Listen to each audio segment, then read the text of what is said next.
Bonjour à tous, c'est GLG et je vous souhaite la bienvenue dans cette nouvelle vidéo. Aujourd'hui, on va parler du nouveau Nubia Z70 Ultra. Prenez tout ce qui se fait de mieux sur le marché, mettez dans un téléphone, voire même cette nouvelle de technologie de caméra sous écran qui arrive dans une nouvelle génération. On verra si elle fait mieux que la génération d'avant. Parce que voir les produits en photo, c'est bien, mais les voir en vidéo, c'est mieux. Alors débridez-vous et découvrez tout notre high-tech ou smartphone. Et moi, comme pour chaque vidéo, j'avais raté, j'arrivais plus à claquer les doigts. Allez, comme pour chaque vidéo, je te rappelle, tu peux participer à mon giveaway pour tenter de gagner un chèque cadeau Amazon. Le dimanche suivant, je fais un random, je réponds aux commentaires du gagnant, il m'envoie son mail, j'envoie son mail à Amazon. Pour participer, c'est simple, il suffit de mettre Nubia directement dans ton commentaire. Il est bien ce Nubia, il est pas bien ce Nubia, Nubia, je préfère qu'un autre. Voilà, tant que tu mets Nubia dans ton commentaire, tu participes au giveaway, et peut-être que dimanche prochain, tu pourras gagner un chèque cadeau Amazon. C'est facile, il suffit de mettre Nubia dans ton commentaire. Aujourd'hui, Nubia, ou ZTE, nous revient avec le Z70 Ultra, le meilleur processeur, batterie de fou, caméra incroyable, écran démoniaque, le plus bezeless de tout. Vous allez voir, ce téléphone, il est vraiment fou. Et surtout son prix. Allez, parlons un petit peu du contenu de la boîte. Dans la boîte, on a bien notre téléphone, ok, une coque en silicone, ça fait toujours plaisir, un câble USB type C vers USB type C, pas mal, et enfin, un chargeur USB type C de 80 watts. Allez, parlons un petit peu de la taille et du poids de notre téléphone. Bon, bah, on est sur le truc classique, hein, 164 par 77 par 8,6. Bon, encore une fois, voilà, il est plutôt raisonnable, encore une fois, voilà, surtout par rapport à sa batterie et son écran, tout ça. Le poids, 228 grammes, ce qui est plutôt raisonnable. Au niveau de l'écran, et ouais, ça va être déjà ta première claque. Un écran de 6,85 pouces. Oui, c'est un des écrans les plus grands que j'ai pu trouver, c'est plaisir. Bon, la résolution 2688 par 1212. Ok, c'est pas mal. Taux de rafraîchissement 144 Hz. Et tu auras bien évidemment trouvé que l'écran, c'est du AMOLED. Oui, c'est pour ça que ça claque. Et en plus, bien évidemment, on a un écran qui est ultra bezeless. C'est-à-dire que tu vois même pas les bordures. On est vraiment au bord de ce qu'on peut faire et tout. L'écran, il est plutôt joli. Gamme de couleurs 100% DCI P3. Bon, voilà, PPI 430 PPI. Voilà. Bon, le téléphone, il est quand même plutôt intéressant. Et surtout, bah, il a une caméra sous écran. Bon, avant de parler de ça, on a évidemment le Touch ID pour scanner les empreintes digitales directement sur l'écran. Ok, bah ça c'est pas mal pour déverrouiller ton téléphone. On a également le reconnaissance faciale. Ok, pas mal. Ou alors tu pourras simplement mettre un code ou un schéma si t'es plutôt old school. Allez, parlons un petit peu de notre caméra à l'avant. Donc, une caméra qui est sous écran, donc sous la dalle. Encore une fois, une caméra de 16 millions de pixels. Alors, ils annoncent une caméra nette et éclatante avec l'UDC, enfin plutôt le Under Display Camera. Je vous ai fait plusieurs photos pour voir. Alors moi, comme ça, en temps réel, on avait toujours le même problème de ces caméras. C'est-à-dire que on a une dalle qui est quadrillée comme ça, voilà. Donc, quand bien même il est en dessous, la caméra a du mal. Est-ce que l'intelligence artificielle va corriger l'image après, une fois qu'elle sera enregistrée? Eh ben, on verra ça au montage. Bon, au niveau de la caméra avant, eh ben, c'est toujours un peu pareil, comme on a pu voir avec le téléphone. Alors, j'ai vu qu'avant de lancer la vidéo, qui peut être uniquement en HD ou Full HD, parce qu'il doit y avoir un gros traitement d'AI pour corriger un petit peu, bah, voilà, encore une fois, la caméra est sous la dalle, et même si la dalle est transparente, il y a cette espèce de quadrillage qui fait que bah, on a un effet un peu bizarre. Et découvrons un peu notre téléphone. À gauche, notre téléphone a un bouton switch qui n'est pas pour le mettre en veille, mais pour allumer l'appareil photo. Ce qui est une très bonne idée. Voilà. Donc, en tout cas, on appuie dessus, ça se met directement en mode photo. Et comme on a un bouton, en fait, qui est dédié à la photo de l'autre côté, ça permet de dégonner son téléphone vraiment facilement. Ah, tu prends une photo, tu sais que tu cliques, hop, tu mets à l'horizontale, tu appuies sur le bouton, ça prend une photo. C'est très très bonne stratégie. À droite de notre téléphone, bouton volume plus moins, ok, un bouton power on off rouge et un bouton qui permettra bah, de prendre des photos. Alors apparemment, j'ai pas cherché, mais je crois qu'on doit pouvoir le personnaliser pour lui donner d'autres actions. Mais c'est vrai que bah, tu lances la photo, t'appuies dessus et tout, il est bien placé comme sur un appareil photo. Donc c'est un peu le but.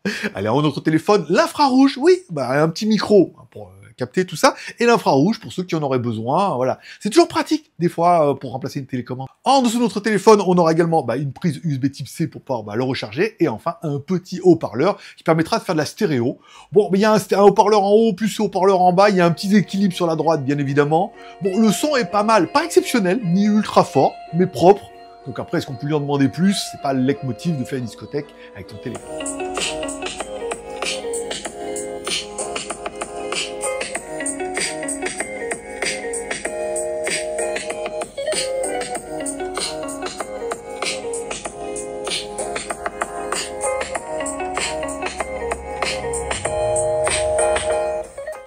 À l'arrière, mon ami, les caméras qui annoncent le AI Neo Vision. Bah oui, l'intelligence artificielle est un peu partout. Alors, caméra principale, 50 millions de pixels, bah non, c'est une Sony, une IMX9, alors là, il y a tout, là, l'OIS, ouverture variable, encore une fois, 1,59, on verra, bon, on peut faire du 35 mm, du 85 mm et tout, c'est vraiment pas mal. Une caméra grand angle de 50 millions de pixels, donc là, c'est une OV 50D, encore une fois, là, bon, on est classique. Une caméra téléobjectif de 64 millions de pixels. Ok, donc là, c'est 70 mm avec l'OIS et tout. On verra qu'on peut zoomer jusqu'à 50 fois. C'est un truc de dingue. Un capteur anti-scintillement, ok, laser server. Voilà, comme ça. Et bien évidemment, les fonctions IA classiques pour pouvoir faire des flous, des IA, des ciels et tout. Voilà, si tu veux éditer des photos après. Bon, au niveau des vidéos, 4K jusqu'à 120 fps, 8K, bon bah 30 fps, possibilité de zoomer, là encore une fois, l'intérêt ça va être vraiment de pouvoir jouer avec les lentilles, là je zoome à fond, et le zoom 50 fois il est violent quand même, hein. Bon, après ça granule un peu, ce qui paraît un peu évident, alors on peut mettre comme ça, on peut directement passer en mode large, mais directement quand on fait la vidéo, on peut choisir soit le 35 mm, soit le 85 mm. Vous voyez, là, je reste sans toucher au téléphone, je suis en 13 mm.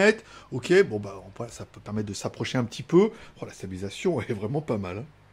Bon, ensuite, là, on est en 35 mm, donc forcément, bah, voilà, on a vachement tapé dans l'image un petit peu. Encore une fois, on s'approche, on revient. Ouais, plutôt pas mal, on va essayer le dernier. Et enfin, on est dans le 85 mm, donc là, on est carrément, bah, pour moi, on est zoomé à fond. Hein. Après, on a beau changer d'angle. Voilà. Ok, pas mal. Ici, ok, les chaussures, très bien. Est-ce qu'on peut zoomer encore un petit peu par-dessus? Pas mal. Ouais, c'est bien, c'est propre. Hein. On peut le zoomer aussi. Ah, on peut zoomer directement sur l'écran aussi avec le petit curseur. Ok, bon, ça fait des effets un peu bizarres. Mais pourquoi pas? Après, la qualité est là quand même. Hein. Donc, je vous aurais fait quand même plein de photos pour que tu puisses un peu juger. Et surtout, beaucoup de vidéos, parce qu'il y a beaucoup de modes. Donc, je voulais y passer un peu de temps. Parce que, voilà, sur le papier, ça avait l'air bien. En vidéo, on verra. Allez, au niveau de la batterie, eh ben, c'est quand même plutôt mal. 6150 mAh de batterie. C'est royal. Écran AMOLED, tout ça, moi, ça me plaît bien. En plus, bah, charge rapide de 80 watts, très bien. J'ai essayé, apparemment, il n'y a pas de charge sans fil, hein, donc c'est vraiment 80 watts avec le chargeur à fond les ballons. Et il est venu le temps de notre premier perche exceptionnel qui est... Antutu, notre lapin malin qui va donner un petit peu le score de l'animal, un score à 241 000. Ah bah non, 2 418 064. Oui, bah 2 millions 5, hein, bah, le Snapdragon 8 Elite. T'as pas mieux. Il n'y a pas mieux pour le moment. 2 millions 5 sur Antutu. Nous, on avait des téléphones qui faisaient 250 000 avant. Voilà, là, on est juste à 10 fois au-dessus. Bon, bah, voilà. T'as ce qui se fait mieux en processeur. Donc, t'as un score qui va avec. Au niveau de la mémoire, bien sûr. Alors, quand on regarde sur la fiche technique, ils annoncent 12 Go de RAM ou 16 Go de RAM ou 24 Go de RAM en fonction des versions. 256 ou 512. Encore une fois. Donc là, moi, j'ai vu pour l'instant disponible 12 ou 16 et 256 ou 512. Pas mal, encore une fois, ça suffit. En plus, c'est de l'UFS 4 et tout, voilà. C'est de la mémoire super rapide, c'est la meilleure. Et en cherchant bien dans le téléphone, puisque c'était pas marqué sur la fiche du produit, on a bien de la mémoire virtuelle. Bien sûr, voilà. Quand on regarde dans le téléphone, on peut rajouter, c'est-à-dire qu'on pioche dans la ROM pour acheter de la RAM virtuelle. Donc, en plus de nos 12 Go de RAM, on peut rajouter 12 Go de RAM virtuelle, ce qui nous monte quasiment à 24 Go, même si elle n'est pas aussi efficace. Et ben, c'est quand même plutôt pas mal. Après, on n'a pas de micro SD. Là, par contre, ils ont pas menti. Au niveau d'Android, bien sûr, Android 15. Ben ouais, c'est mon premier. C'est mon premier téléphone sous Android 15. Alors, pas vraiment Android 15, c'est plutôt, il est sous Nebula iOS. Voilà, encore une fois, la Gardien de la Galaxie, tout ça.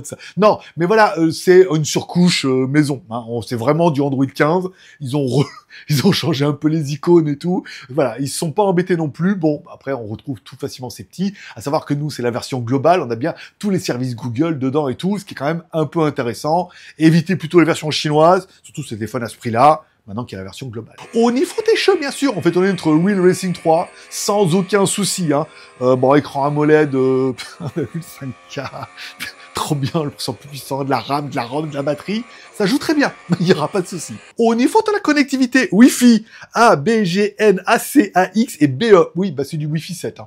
Voilà, directement, comme ça, je n'ai même pas de routeur Wi-Fi 7. Je n'ai rien en Wi-Fi 7, mais j'ai déjà un téléphone. Voilà, j'anticipe un peu les choses. On est bien sur du Bluetooth 5.4, donc compatible AD2P, le low energy, tout ça. Quand on regarde dans notre téléphone, on a bien le NFC. Alors, sur la fiche, ils disent bien que, attention, en fonction des versions, les versions apparemment Chine, vraiment Chine, ne l'auraient pas. Voilà. vérifiez bien, mais bon, là, nous, sur la version globale que vous allez pouvoir acheter, on a bien le NFC sans trop de soucis. Bon, téléphone a bien évidemment GPS, AGPS, Beidou, Galileo, GLONASS, on leur fait confiance. Quand on regarde un peu dans le téléphone, ça va dire, mais est-ce qu'il est mobile, L1? Bah, encore heureux, mon petit, hein. Sinon, avec un avion de chasse comme ça fera un peu mal au cœur. Voilà. Donc oui, il est bien One One L1. C'est-à-dire que tu pourras regarder Netflix en Full HD, tout ça, Squid Game, saison 2, tout. Bon, petit plus en plus, notre téléphone est bien IP68 et IP69. Alors attention, ne confondez pas le 69 avec le 69K. 69, c'est résistant à la poussière, tout ça. 68, il est résistant à l'eau, c'est-à-dire qu'il peut tomber dans l'eau. Ils annoncent, en vrai, les normes vraiment téléphone, c'est 30 minutes à 1,50 m. Voilà, c'est pas fait pour les filmer sous l'eau. C'est fait pour les accidents de la vie. Ils tombent dans l'eau, la neige, il y a de la poussière. Voilà, vous allez un peu faire du ski s'il y a de la neige. Voilà, bah, vous sachez que s'il tombe, voilà, il sera quand même beaucoup plus résistant. Et 69, c'est vraiment à la poussière, aux infiltrations et tout. Bon, c'est vraiment un plus pour ces nouvelles générations de téléphones. Bon, au niveau des plus de ce téléphone-là, qu'est-ce qu'on pourrait dire? Tout. L'écran, il est incroyablement beau. Ça, c'est vraiment pas mal. Écran AMOLED, bezeless et tout, voilà. Bon, le top du top. La batterie, 6000 et quelques, waouh, ça c'est trop bien. Les caméras à l'arrière, 64 millions de pixels. On a vraiment la possibilité de faire pas mal de choses. Encore une fois, il faudra aller chercher un petit peu les détails et faire des photos un peu plus de qualité et tout. Tout est bien. Il y a de la RAM, il y a de la ROM et tout. Il est puissant. Le Snapdragon 2,5 millions dans tout. Voilà. Ça veut dire que tu as un peu le meilleur téléphone du marché. Bon, au niveau des points négatifs, certains vont me dire, il va chercher en fil. Quand on voit la vitesse où ça charge, le sans fil. Ah oui, souvent les téléphones chargent vite, mais on n'a pas les chargeurs qui vont avec. Il faut acheter un chargeur spécial, charge vite, tout. Pour moi, c'est pas un argument, c'est pas mon truc préféré. Le seul point qu'on pourrait dire un peu négatif, c'est pas de micro SD, 2, pas la radio. C'est que de la merde. Voilà. Et 3, bon, cette caméra à l'avant, sous écran. Alors en même temps, je prends très peu de caméras selfie. Et quand j'en prends, c'est pour mettre sur Instagram ou les réseaux sociaux. On n'a pas besoin d'une qualité incroyable. Quoique c'est vrai que des fois, je fais un peu des vidéos et des vlogs et tout. Voilà. Bon, cette caméra à l'avant, ils vont pas y arriver, hein, encore une fois. Ce qu'il faudrait, on verra après, peut-être, ça se trouve, avec l'intelligence artificielle, ils vont retoucher l'image. En temps réel, comme ça, c'était pas terrible. Est-ce que l'intelligence artificielle va arriver à cette image pas terrible, enfin une image incroyable? Là, ça serait pas mal. Mais ça dénature un peu l'image originale. Voilà. Bon. Si, comme moi, vous en servez pas, vous avez que de la caméra arrière, en même temps, walou. Voilà. Et sinon, walou. Et là, je suis en train de dire combien pour le Nubia dans la vitrine le Nubia avec Nebula. Ah bah ouais, là, je veux dire, attention. Hein. Bon, alors, et ben, vous allez voir, le prix est quand même plutôt raisonnable et modéré. Si on prend la version 12 plus 256 sur le site officiel, elle ne coûte quelque part que 749 €. Ce qui est un prix qui est par rapport à la fiche technique du produit est quand même plutôt pas mal. Après, vous avez la possibilité d'avoir la version 16 plus 512. Donc là, on est quand même, voilà, 4 Go de RAM et 2 fois plus de mémoire, 849 €. Et 849 €, c'est pas dingo, tu vois, c'est 850 balles. Samsung et les autres, c'est 1000 balles direct, quoi. Donc là, t'as quand même leur meilleure version 850, à savoir que sur leur site officiel, le jour où je fais la vidéo, il y a un code promo de 30 € avec le code CHIR30, voilà, sur le site officiel. Bon, après, j'ai regardé sur Amazon, là, les prix, c'est vachement parti en flèche. Donc, soit vous les commandez sur Amazon, si les prix sont revenus un peu à la raison, soit vous les commandez directement sur le site officiel. Bon, bilan du bilan.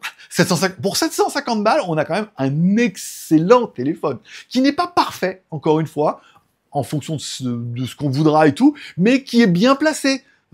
Par rapport à son tarif, ses caractéristiques, l'écran qui est juste incroyable, vraiment, il est vraiment magnifique, les caméras à l'arrière qui ont un énorme potentiel, surtout on a vu au niveau du zoom, au niveau de la stabilité, après il y a plein de fonctions un peu rigolotes dedans pour faire des trucs un peu bizarres, ça chacun verra midi à sa porte de la cigale, tout ça à 14h quoi. Tu vois. Donc bon, après à vous de me dire en commentaire, vous me dites en commentaire, Nubia, il est trop bien, Nubia c'est pas pour moi, Nubia pour 50 balles, c'est de la balle. Voilà, chacun verra son... Je suis en forme aujourd'hui. Hein. Voilà, chacun verra son commentaire comme il lui plaît. Comme tous les pouces sont permis, t'as mis la vidéo pouce en l'air, t'as pas mis la vidéo pouce en bas. Ça, c'est un peu toi qui vois. T'oublies pas de t'abonner, encore une fois, en cliquant sur mon logo là-bas sur le côté. T'oublies pas de cliquer sur la cloche pour recevoir une notification, parce que tout le mois de janvier, vous allez voir, j'ai plein de produits.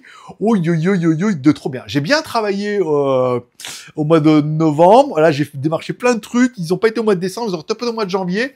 Donc moi, je serai toi, je m'abonnerai, tu vas voir, je pense que t'es pas prêt. Allez, bonne journée à tous, prenez soin de vous, et on se donne rendez-vous dans quelques jours, et sinon, tous les jours, sur mon autre chaîne, GLG Vidéo, où on parle un peu des news high-tech, avec Jeanne, mon assistante.